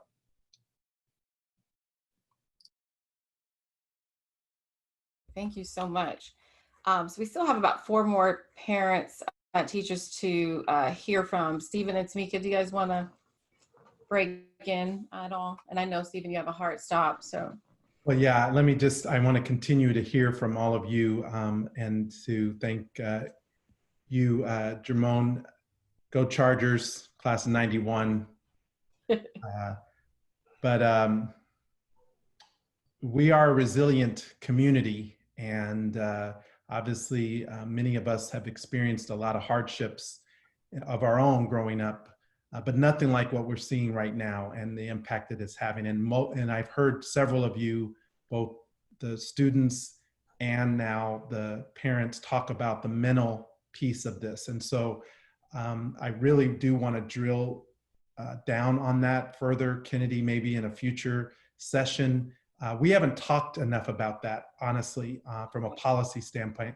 The Congressional Black Caucus has a task force on Black mental health. Congresswoman Bonnie Watson Coleman from New Jersey has been leading, and I'm a member of it. And so we've dealt with it, but honestly, we started around social media before COVID, and that was the focus. And I think now, because of the impacts around COVID and what this has done, I think we need to maybe revisit that conversation further and really talk about what needs to be done in and around our schools around the issue of mental health, because that has come up a lot, not just only in today's conversation, but in other times. And I just want to make sure that we are addressing that from a federal, state, and local level within the school district. Tamika? I'm sorry, I know that we have so many on panel, and I'm interested in hearing from Mr. Sean Torrey, because we haven't had an opportunity to hear from him yet, and just his perspective overall in this conversation. Well, thank you, Tamika. Well, first, salute to the students, to the young kings and queens. What you guys have done today was definitely phenomenal and heartfelt. I'm in a mixed field, because I feel bad for y'all, because my kids, they go to private school. So they're at school as we speak. And that's something that I know I have the privilege of, to know that my kids are in school. But as a parent, it worries me, because I wasn't for it. But I wasn't for it, but this is what happens when you co-parent. When you co-parent, you have to come to a common ground. You have to compromise. But the way that private schools handle it is different. It's not the same experience. Like, you know how sometimes you would have friends and you would intermingle with different classes. my oldest daughter, who's in second grade, she doesn't get to do that. So just to give you an idea of what's going on at her school, before the parents can't go inside the building, just so you guys know. Parents can't go inside the building. We can walk up to the door, but when you get to the door, they temperature check you, hand sanitize before you even walk in the building. As soon as you get close to your class, you have to wash your hands, hand sanitize before you enter the classroom. You have to wear your mask all day long. And then before you get up, if you have to sharpen your pencil or get up to your cubby or anything like that, you have to make sure you have your mask on, hand sanitize your desk, and when you come back. And when you go outside, same thing. You always hand sanitize, wash your hands all day long. And that's what's going on for her. And my youngest, she just started private school at the same school my oldest daughter is at. So yeah, it's a different experience for them, but they're not at home. But one thing I will say is when everything went down for March, when everyone had to come back home, the amount of workload was insane. On top of that, I work for the INSHE. I work for CSN. And on top of trying to be there for my students, I only have one laptop at the time. So doing my daughter's homework and having to be on my phone like this in a meeting, helping her at the same time. And sometimes it's like 5-6 hours of doing homework. And on top of that, I still had to pay for private school. And I didn't like that. Did not like that at all. But it definitely showed this complex of like public school and private school. When you're in the pandemic, you're not that much different at all. That's something that I will say. Again, I didn't agree with. I'd rather my kids be home with me to be safe, because right now I feel like with the pandemic, I feel like we're at halftime, and we don't know what way the game is gonna go. And that's just how I feel about COVID right now. So it's the Super Bowl, it's halftime. It's Al Pacino giving that nice talk to Jamie Foxx on Friday night, not Friday night, but any given Sunday. We don't know what's going to happen.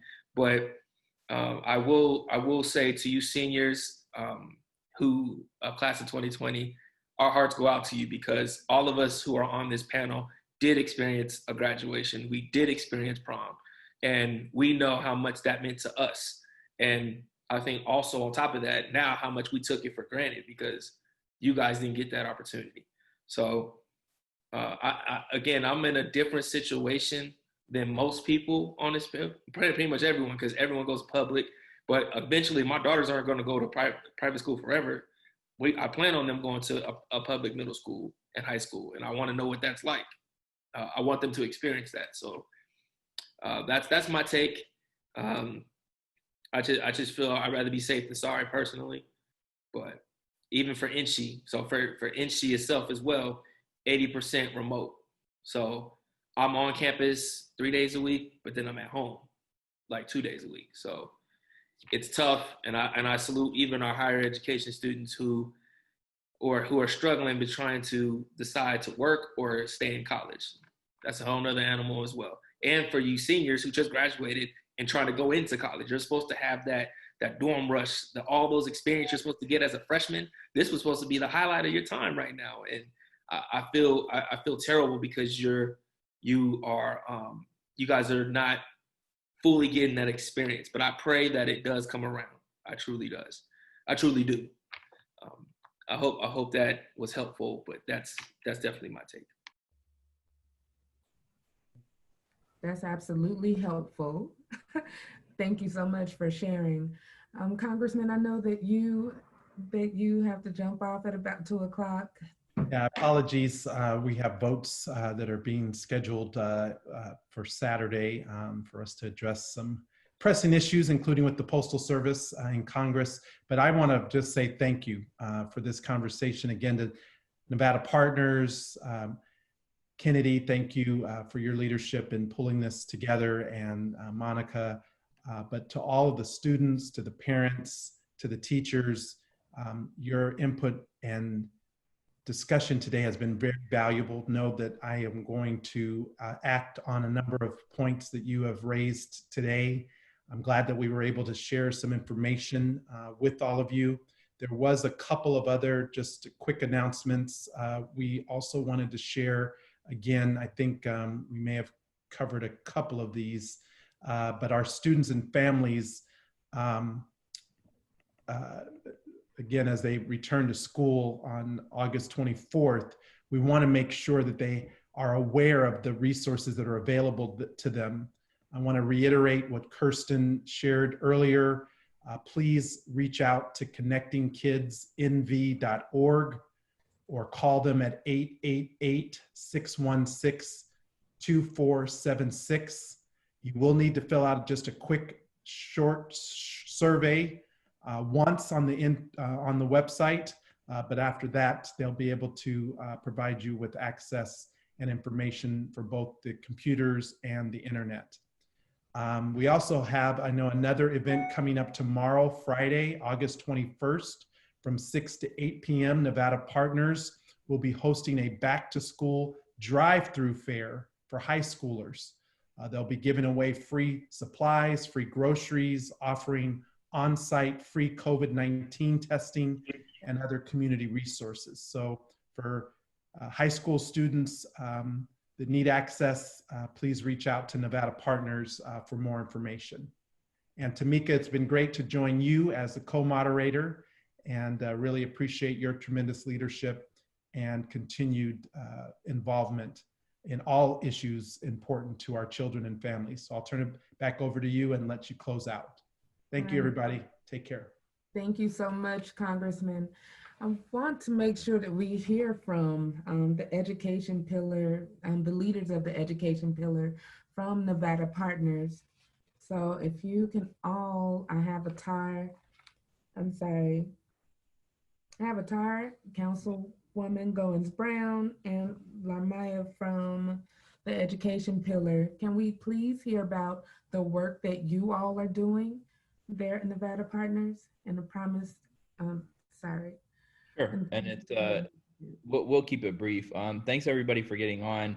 It was particularly great to hear from students, because a lot of times what's been happening in these conversations is we've heard from adults, and adults like to talk, but we rarely get the opportunity to hear from students directly. And you all are really the ones that are experiencing the issues day to day. And so many of us might have a role in trying to assist with that, but your voices are very important to the whole process. And so looking forward to seeing all of you run for office one day, because you're all very exceptionally talented. So our Promise Neighborhood Coalition, and I won't speak for too long, and I'll pass it over to Councilwoman Goins-Brown, but just as a high level overview, our goal with the Promise Neighborhood Coalition's education and youth development pillar is to come up with strategies and solutions to figure out how to best improve public education in the Promise Neighborhood. And so the way that we can go about doing that is through policy recommendations and through programming recommendations.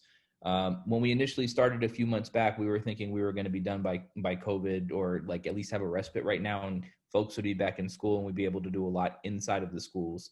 We've recognized that that's probably no longer the case, at least for the foreseeable future. So at this time, we've started to revamp things. So a couple of the things we've been doing is focusing on figuring out how to get the most amount of money possible for schools in the Promise Neighborhood, take advantage of every resource that's there, but also figure out where we're seeing equity gaps and when we're really seeing issues that students are facing and how we can build on those. So what we want to do is be able to continue to work with all of you as community partners, as important stakeholders, and kind of helping shape what it is that we do. So one of the ways we'll end up following, we have everybody's contact information that's on today, but we'll follow up with everybody that's on today. But also for those that are watching live on Facebook, if you're able to share your information and say whether or not you're interested in getting involved in really helping to facilitate change in the Promise Neighborhood, we'd be appreciative. All hands on deck, and the more voices here, the better. We want to make sure that it's inclusive of everyone. And again, to the students, don't shy away from getting involved now. We would really love to have your voice included, because you're going to know the problems and the solutions better than most of us will. And so until we hear from you, it's us guessing about what you might need, or us reading from other people what you might need. But as long as you're lending your voices directly, in a few years, you all will be the ones controlling everything in the state. And so We want to make sure that we hear from your voices and try to get you all the resources you need to be successful and for your peers to be successful as well. So with that, appreciate all of you again. I'll turn it over to Councilwoman Goins-Brown, and thanks to Nevada Partners once more for the opportunity to participate in this discussion and hear from all of you and all of your amazing thoughts on everything that's been going on. Thank you, Attar. And I'd just like to say thank you to Kennedy for having me on. And I'm just going to say it, Trustee Henry, I'm giving you that title already. Thank you. And Congressman Horsford for being the host and co-host today. Since the Promised Neighborhood encompasses a portion of North Las Vegas and North Las Vegas schools, and when CCSD decided not to hold school, we were gifted the child care problem to solve. So the district said, we're closing schools, we're closing our buildings. Las Vegas, North Las Vegas, Henderson, Mesquite, Boulder City, you all figure out what's going to happen with over 100,000 kids who may or may not need child care while schools are closed. And so as an elected official, as a governmental agency, we had no idea how to do school because that's not what we do. And so I'm just grateful that I've had over 35 years in Clark County School District. I retired last year, but just to go in and set up something so that we would have another solution to this problem that we are all faced with, because no one was prepared for this. And I take my hats off to the CCSD for trying to do the best they could in the circumstances that we are all facing right now. There is no perfect solution to this pandemic on any portion of the scale. No matter how you weigh this, there's no perfect solution. But as an educator, I'm like, schools in North Las Vegas, schools in our Promised Neighborhood zone, these kids are already at a disadvantage because some of those kids are in, low income families, single family parents, minority, Black and brown children like us. And so I said, we cannot let this educational gap grow even wider. So we decided to do something about it. And I think we have a great program. And just to speak to Rachel and Lynn, I totally understand your predicaments. So we are opening a Southern Nevada Urban Micro Academy. We put the word urban in there because that would encompass all of our diverse neighborhoods throughout the city of North Las Vegas. And I know Clark County and Las Vegas are doing, and I think all of the entities are doing something very similar to what we're doing, because parents who have no choice whatsoever, and I know it's a hard choice to make, do I send my kid out? You can't send them to school, but you can send them to one of the rec centers or libraries. I don't understand it myself, but this is what I'm faced with. This is what we're faced with. So we decided we wanted to focus on our North Las Vegas families to give them priority, and then we will reach out to the rest of the community if needed. And yes, there is a charge. However, each of the entities do offer financial assistance for those families who are struggling to pay or may not have the means to pay at all. So if you decide to use one of the facilities, please, and if you need that assistance, don't sit silently. Let them know, I can't pay this. We are so willing to work with our families. And we think we have a pretty good system as far as keeping our kids safe. Super small classrooms. The student to racial adult is very small, and we've got enough space to keep kids socially distanced. But the most important thing is we want to make sure that our CCS students are having that synchronous time with their teacher versus them sitting at home, possibly alone all day. And, I know me as a kid, if my mom left me home all day, I'm going to do everything that I'm not supposed to do and try to get what I'm supposed to do before she walks in the door. And so we want to make sure that those kids are getting their educational time throughout the day that we have them. And plus we're feeding them breakfast and lunch as well. So that may be a consideration for you. I also want to just quickly say thank you to Kirsten and Alex. And, CCSD put out all of these resources and websites, but if you don't have internet, how are you going to fill out all these surveys? What are you going to do? So we do have everything paper, pencil, and you can also call. I'm going to give you a phone number to call just in case you're interested, or you can always call my office. I will be happy to help you and guide you in the right direction. So the first number I want to share with you is 702-202-3490, 702-202-3490. And that just gives you information about our school. You'll actually talk to a person. And if you do have internet access, visit nlvcares.com and you'll find all of the applications for financial aid to enroll in our micro school or our CCS school. And my office number is this, 702-633-1336. That's 702-633-1336. And my staff will be happy to give me your name and your number, and I will call you personally if you have any questions.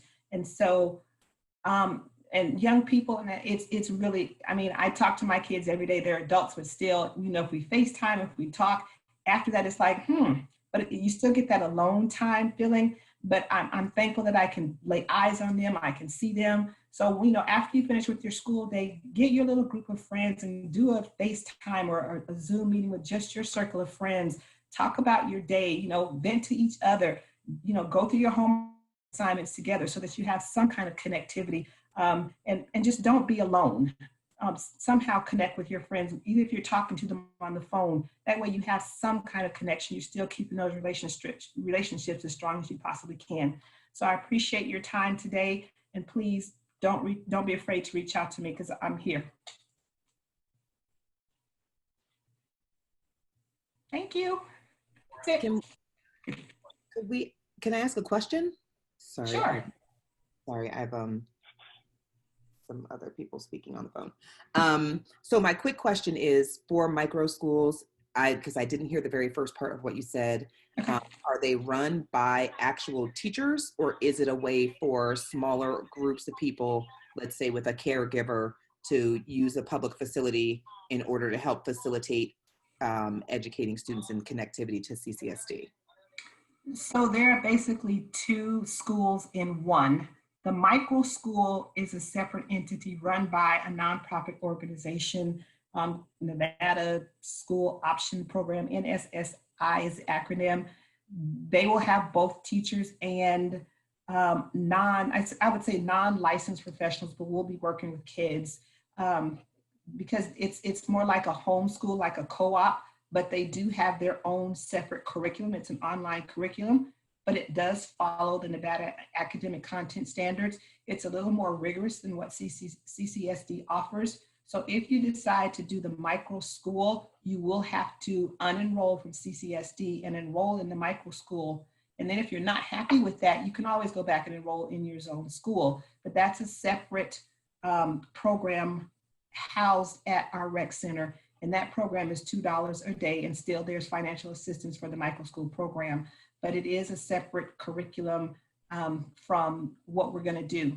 Those who will just say, you know what, I still want my child to come to your rec center or your library, but I wanna keep them enrolled in CCSD, that's where we will make sure that they are online every day with their teacher. They will still have, you know, their recreation time, their lunch time. They will still have all of their subjects that they have, but we will just be there. And I think we have about 60 of our Safe Key staff that will be working throughout the day with those kids. So they'll get lots of one-on-one time. And usually our Safe Key staff are probably retired teachers or aides or someone or childcare workers from a childcare center that has closed already. And they have all been background checked. Can I ask you a question, Ms. Pam? Sure. Yes. So a question I had is, and this is definitely not for me, this is just folks in general that I know. Is CCSD really, is there supports in place for the students who are special needs at the schools? Like what's that situation looking like? And can teachers support?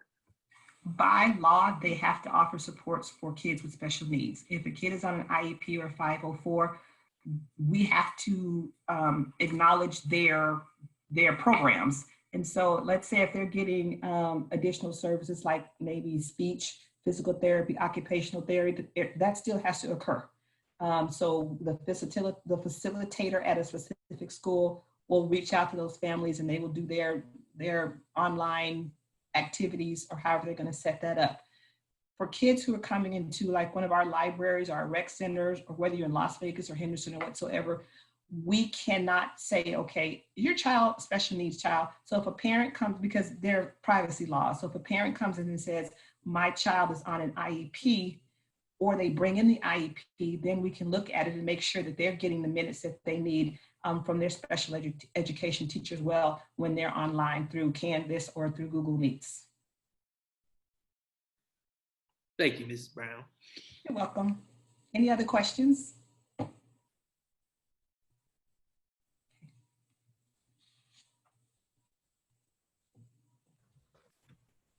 Thank you so much. Was there any other information from the education pillar?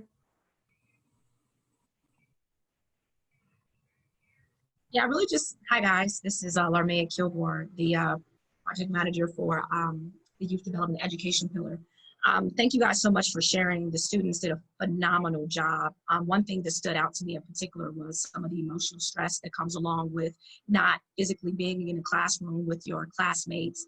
I think someone on the call described their classmates as their siblings, and they kind of described the teachers as like, you know, moms and dads. So one resource in particular I did want to offer, because I do know that's one heck of a transition from being in class to now doing everything virtual.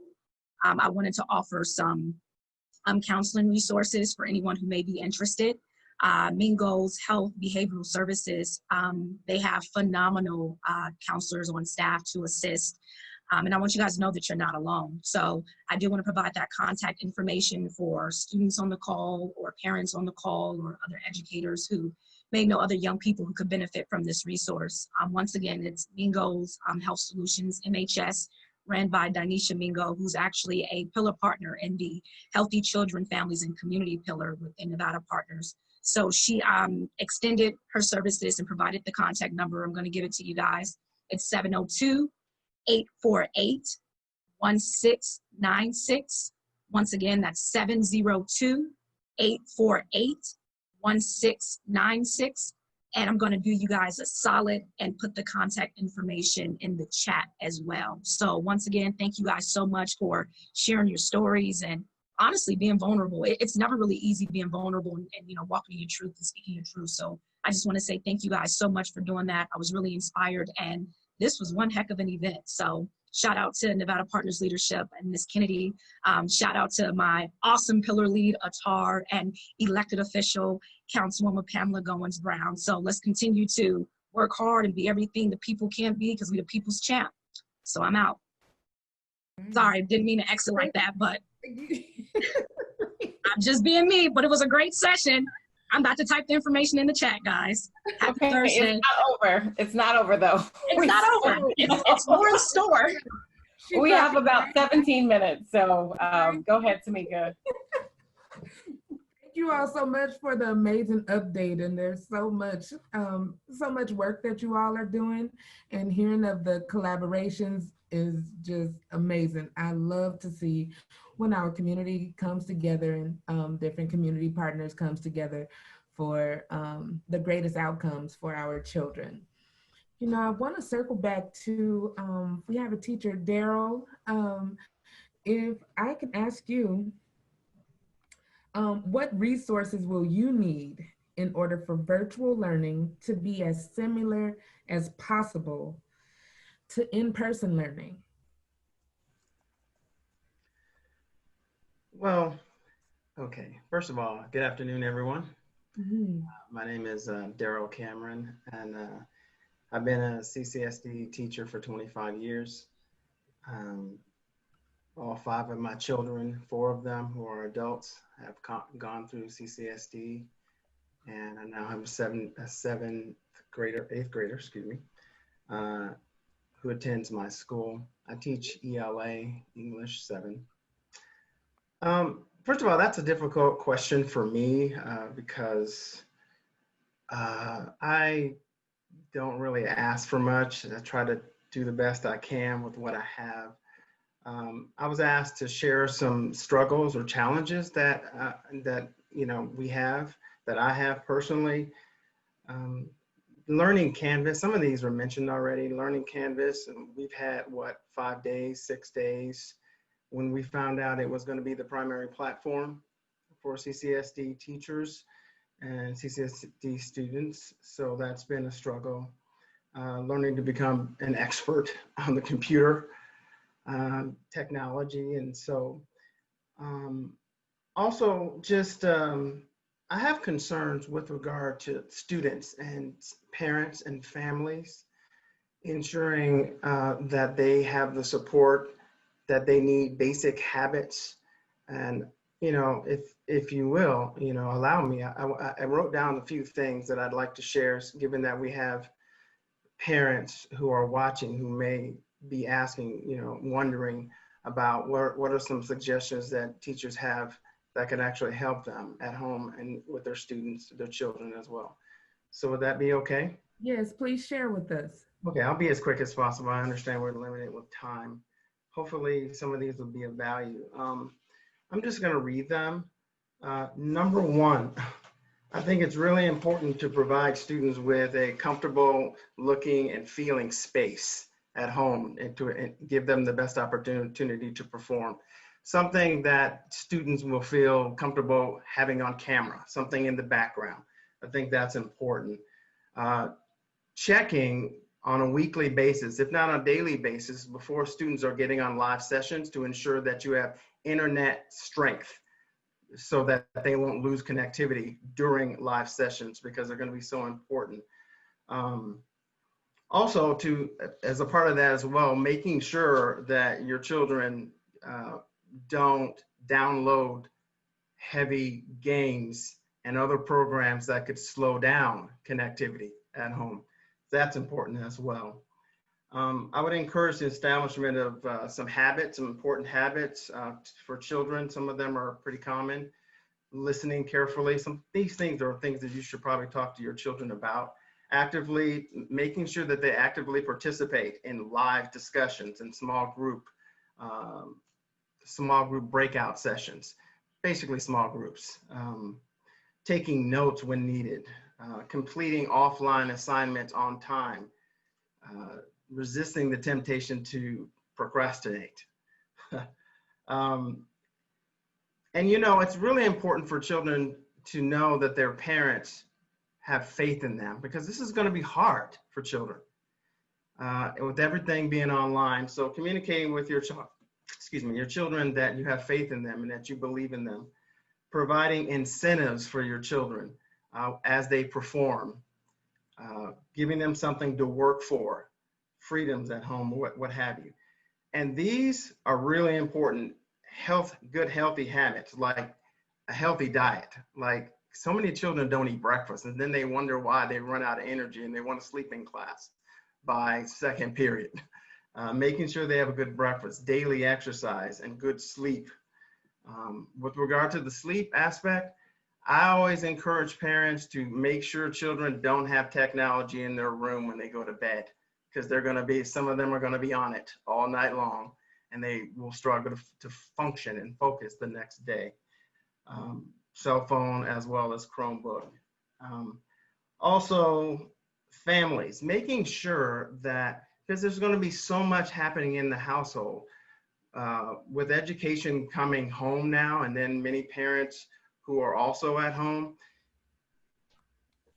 it could easily be a situation, an intense situation where home life is all about school. And that can be, have a lot of tension built into that. So making sure that you spend time together with your children and not talk about school all the time.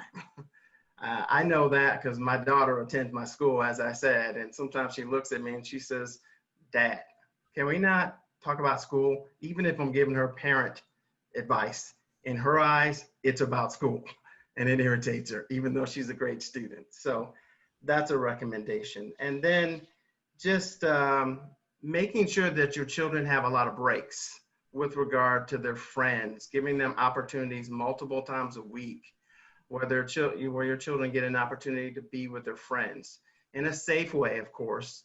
And I'm sure you can be as creative as possible to make sure that happens. Thank you, Daryl. We got 3 more parents. I'm sorry. I'm done. Okay, thank you. These are just a couple of things I wanted to get across, and I think hopefully they'll be helpful to parents and families. I think so, for sure. If you have, I really appreciate that. And so I just wanted to be sure that we got to Vanessa and Cherie as well. We're up at 10 minutes. Are they still on?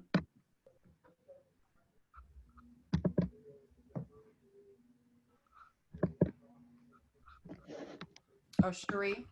Yeah. I still see you. Hello. Hi.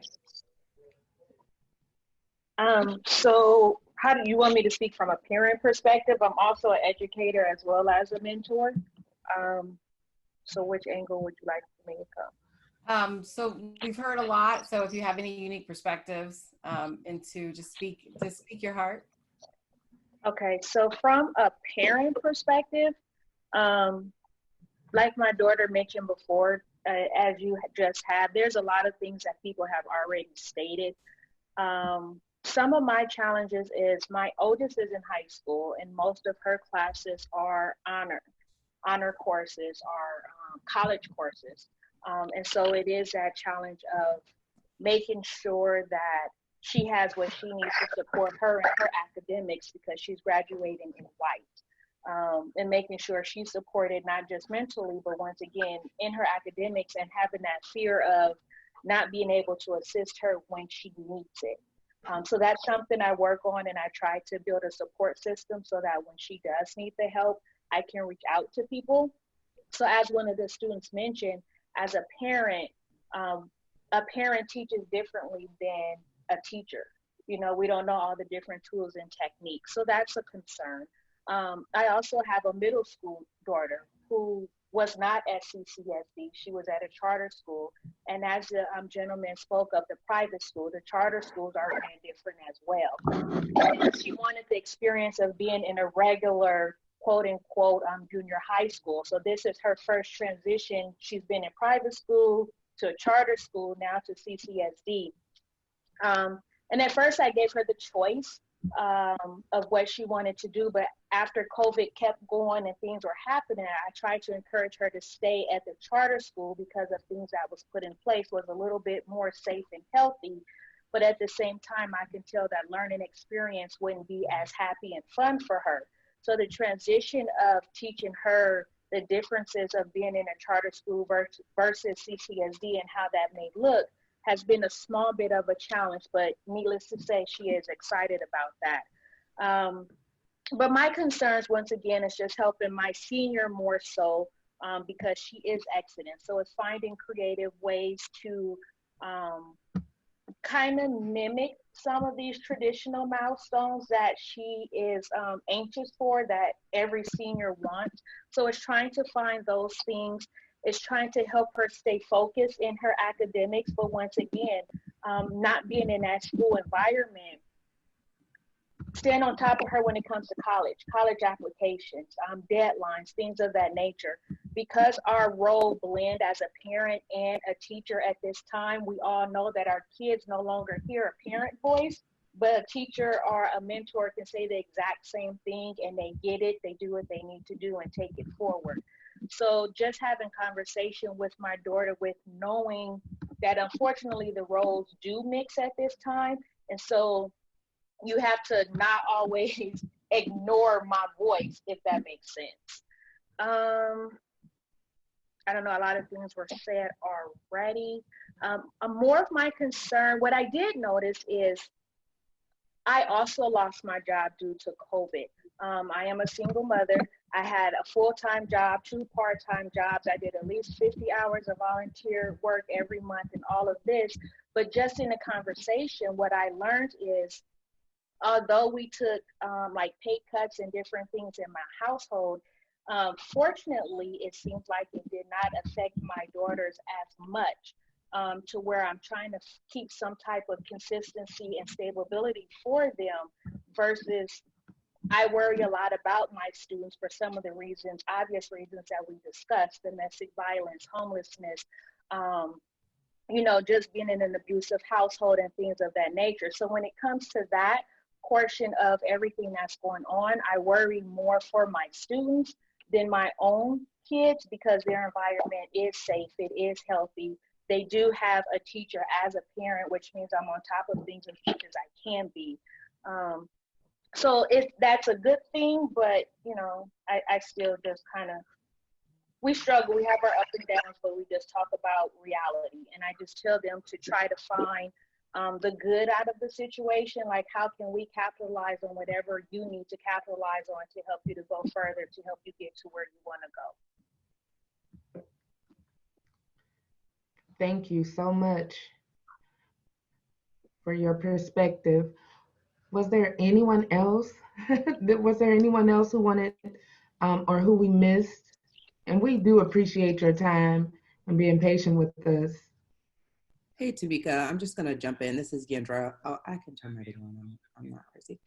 I just wanted to, as we close this out, for people to think about children with special needs in a different way. So my son is nonverbal autistic. He cannot use a Chromebook to participate in school.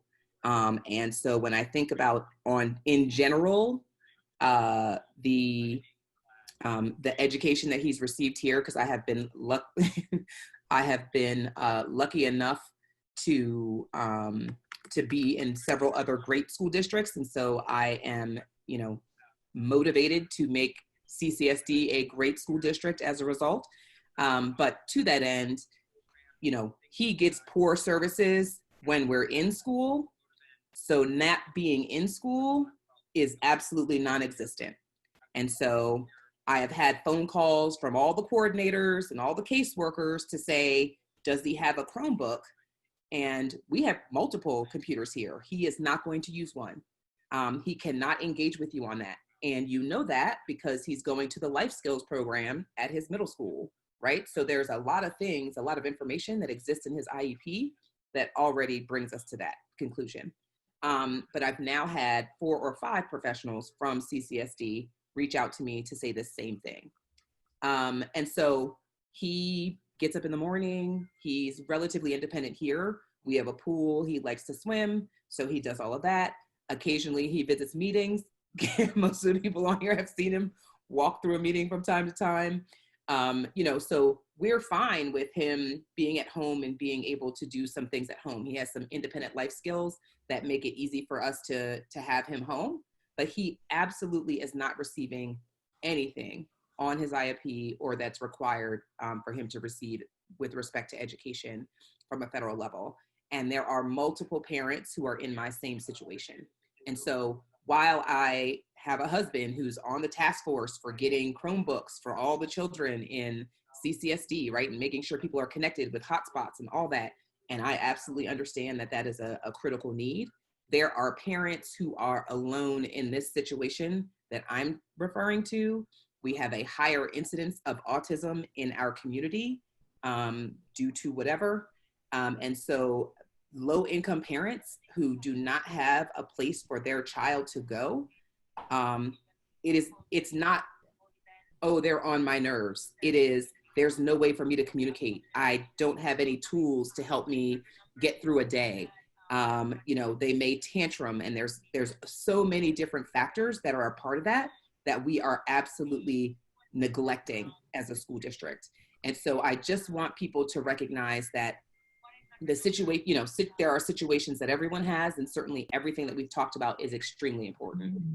Food and wellness and all of those other things related to kids, and their mental health is extremely important. And I have 2 typical children who are going through all of those same things. People being able to eat every day, also important. But there is a segment of children who are absolutely left out of this mediocre plan that CCSD has created for them.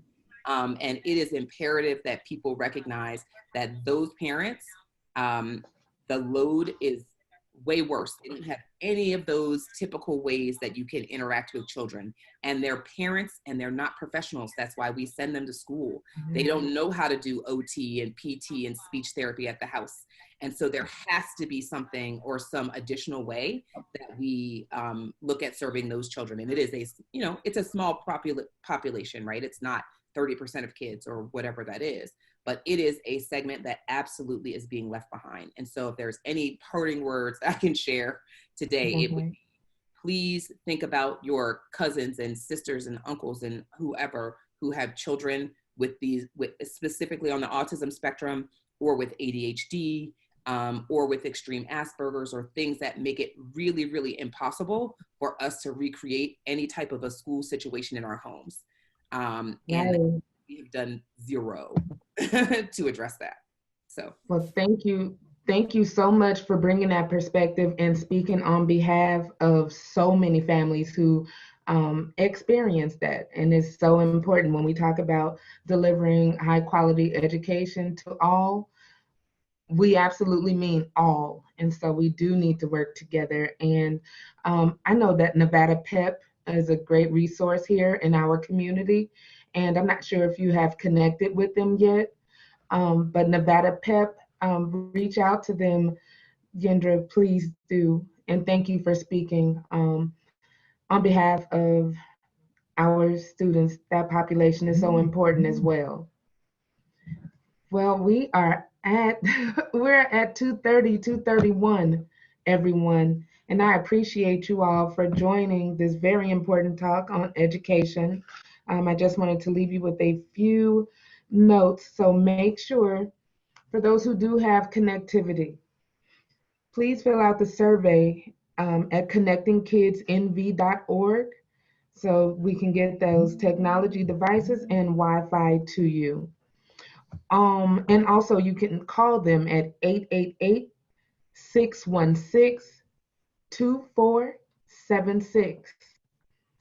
Also, the Clark County School District will expand their food sites from 46 current sites to more than 300 food sites district-wide. Free and reduced eligible students will receive meals at no cost, and paying customers will need to pay for meals that they receive. CCSD is encouraging all parents to fill out an application for meal eligibility online. And you can do that at myschoolsapps.com. That's myschoolsapps.com. And there was an IT question that came across Facebook. A parent wanted to know, was there IT tech support? There's a phone number for that as well. That's 702-799-3300. Again, 702-799-3300. You can also reach out to them at StuTech, that's STUTECH.ccsd.net. So please give them a call. And again, I want to thank all of you for participating in this conversation on virtual learning. I'm hoping that this is the first of many, because there's so much that we can talk about. And I'm wishing you the best of luck with distance learning come Monday. There was a lot of information given here. I'm hoping that it was very helpful to you. It's going to be a process that we have to adapt to, but with resiliency, we will get through it together. So thanks to Nevada Partners again for hosting this event and for being such a tremendous partner for our community. Again, I'm Tamika Henry, and we're signing off. Or let someone else have any words. So I just want to say thank you, Tamika, so much for moderating this conversation. It was really great to have you. And although Congressman Stephen Horsford is off the phone, just want to thank him and his staff for participating and really being a part of what's going on and keeping our ears to the ground. And I want to give another thank you to all of my parents and teachers. Please thank you and for giving up your time. I know you're preparing to get started on Monday, so you have a lot to do, and there's a lot of places and things you could be doing right now for 2 hours, but you chose to spend it with us.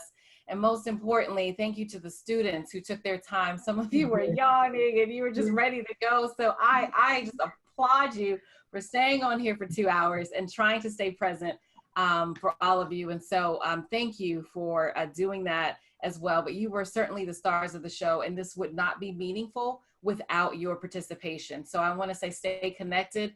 Let us know what you need so we can continue to direct the things that you have to say to these executive leads and our policymakers so that we can make real and meaningful change. And so I took a picture of the screen because I do want to remember this. And so thank you again to everyone. It is 2:35. I'm a stickler for time. And a shout out to my education pillar, particularly Atar and Pam and Larmea. I really love you guys, and keep up the great work. And let's make a change in our community. Okay. All right. Thank you guys.